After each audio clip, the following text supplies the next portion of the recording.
Hi everyone! Welcome back sa vlog! At for today's video, sobrang special ng araw na to dahil dalawang celebration ang pinagsabay namin, ang ika-14 na birthday ng anak kong si Timothy at Mother's Day, celebration na rin naming pamilya. Kaya naman eto, nandito kami ngayon sa Lolomboy Buffet para mag-bonding, kumain, tumawa, at syempre, mag-only food hanggang sa hindi na makalakad pa uwi. So pagpasok pa lang namin dito guys, parang lahat kami may kanya-kanyang misyon. Yung iba diretso agad sa seafood section, yung iba naman naghahanap agad ng dessert kahit hindi pa nagsisimula kumain. Alam mo yung warm-up nila ice cream agad? Ganun sila. At syempre, birthday celebrant natin today, si Timothy.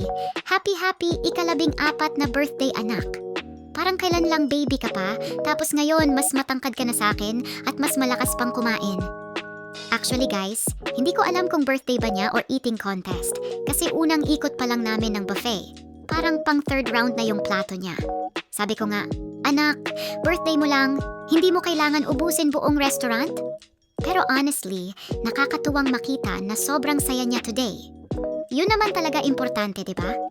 Kahit simpleng salu-salo lang, basta kumpleto ang pamilya at masaya ang lahat, sobrang worth it na.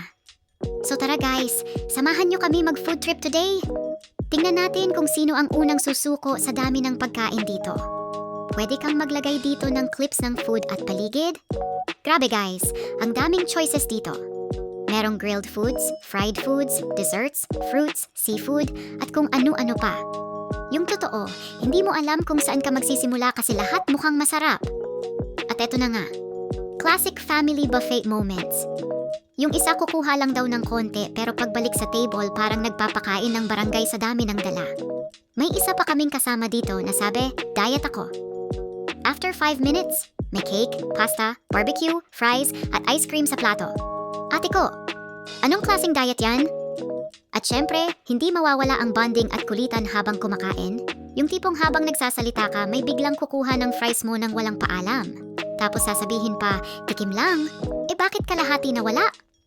Honestly guys, ito talaga yung mga moments na sobrang sarap balikan. Hindi kailangan sobrang enggrande para sumaya. Kahit simpleng buffet, kwentuhan, tawanan, at kumpletong pamilya lang, panalo na. At bilang nanay, sobrang fulfilling makita na masaya ang mga anak mo. Yung simpleng paglabas, pagkain sa labas, at bonding, malaking bagay na yon lalo na kapag busy lahat. Kaya thankful talaga ako kay Lord sa blessings, good health, at sa family na laging magkakasama. At syempre, gusto ko ring batiin lahat ng moms out there. Happy Mother's Day! Saludo ako sa lahat ng nanay na kahit pagod, puyat, at minsan stress na. Game pa rin kapag may family bonding at pagkain. Minsan talaga ang pahinga ng nanay, hindi spa o tulog. Buffet pala. At Timothy, anak, happy ika-14 na birthday ulit sa'yo. Continue to be kind, respectful, at masipag. Sana matupad lahat ng dreams mo at lagi kang maging masaya. Tandaan mo lagi na nandito lang kami para suportahan ka sa lahat. We love you so much. So ayun guys, tuloy lang kami sa pagkain dito bago kami tuluyang hindi makatayo mamaya.